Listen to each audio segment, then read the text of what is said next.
ബംഗ്ലാദേശിൽ batta, KFC, pizza hut, Puma തുടങ്ങിയ അന്താരാഷ്ട്ര ബ്രാൻഡുകളുടെ കടകൾ കൊള്ളയടിച്ച് ജനക്കൂട്ടം.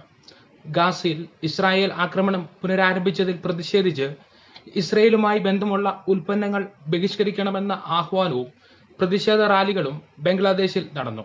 അതിനിടെയാണ് ആൾക്കൂട്ടം കടകൾ കൊള്ളയടിക്കുകയും തകർക്കുകയും ചെയ്തത്.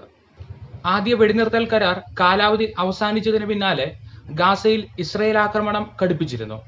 ഇതോടെ പലസ്തീന് ഐക്യദാർഢ്യവുമായി ബംഗ്ലാദേശിൽ ജനങ്ങൾ തെരുവിലിറങ്ങി. സീൽഹെറ്റ്, ചാറ്റോഗ്രാം, കുൽന, ബാരിശാൽ, കുമില്ല, ധാക്ക എന്നിവിടങ്ങളിൽ പ്രതിഷേധ റാലികൾ നടന്നു. ഇസ്രായേലിന് പിന്തുണ നൽകുന്ന US പ്രസിഡന്റ് ഡൊണാൾഡ് ട്രംപിനെതിരെയും മുദ്രാവാക്യങ്ങൾ ഉയർന്നു. പോലീസ് 70ഓളം പേരെ അറസ്റ്റ് ചെയ്തു. സാമ്പത്തിക മാന്ദ്യത്തിനിടയിൽ നിക്ഷേപകരെ ആകർഷിക്കുന്നതിനായി ആഗോള നിക്ഷേപ ഉച്ചകോടിക്ക് ആതിഥേയത്വം വഹിക്കുവാൻ ഒരുങ്ങുന്നതിനിടെയാണ് ബംഗ്ലാദേശിൽ പ്രതിഷേധങ്ങൾ നടന്നത്. ഇസ്രായേൽ US ബന്ധമുള്ള അന്താരാഷ്ട്ര ബ്രാൻഡുകളെയാണ് പ്രതിഷേധക്കാർ ലക്ഷ്യമിട്ടത്. അതേസമയം ചെക്ക് റിപ്പബ്ലിക് കമ്പനിയായ ബാറ്റയും ആക്രമിക്കപ്പെട്ടു.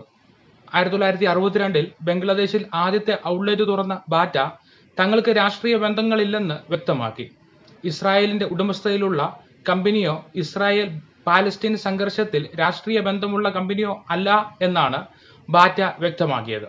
ജനക്കൂട്ടം ബാറ്റ ഷോറൂമിന്റെ ഗ്ലാസ് വാതിലുകൾ ഇഷ്ടികകൾ ഉപയോഗിച്ച് തകർക്കുകയും ഷൂസുകൾ പുറത്തേക്ക് എറിയുകയും ചെയ്യുന്ന ദൃശ്യം പുറത്തുവന്നു. KFC ഔട്ട്ലെറ്റ് വടികൊണ്ട് തല്ലി തകർക്കുന്ന ദൃശ്യവും പുറത്തുവന്നു. പ്യൂമയുടെയും ഡൊമിനോസിന്റെയും നിരവധി ഔട്ട്ലെറ്റുകളും നശിപ്പിക്കപ്പെട്ടു. ഡൊമിനോസും KFCയും അമേരിക്കൻ കമ്പനികളാണ്.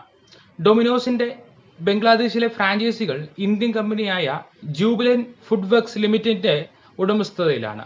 എന്നാൽ ഡൊമിനോസിന്റെ ഇസ്രായേലിലെ ഫ്രാഞ്ചൈസി ഇസ്രായേൽ സേനയ്ക്ക് പിന്തുണ പ്രകടിപ്പിച്ചത് പ്രതിഷേധത്തിന് ഇടയാക്കിയിരുന്നു.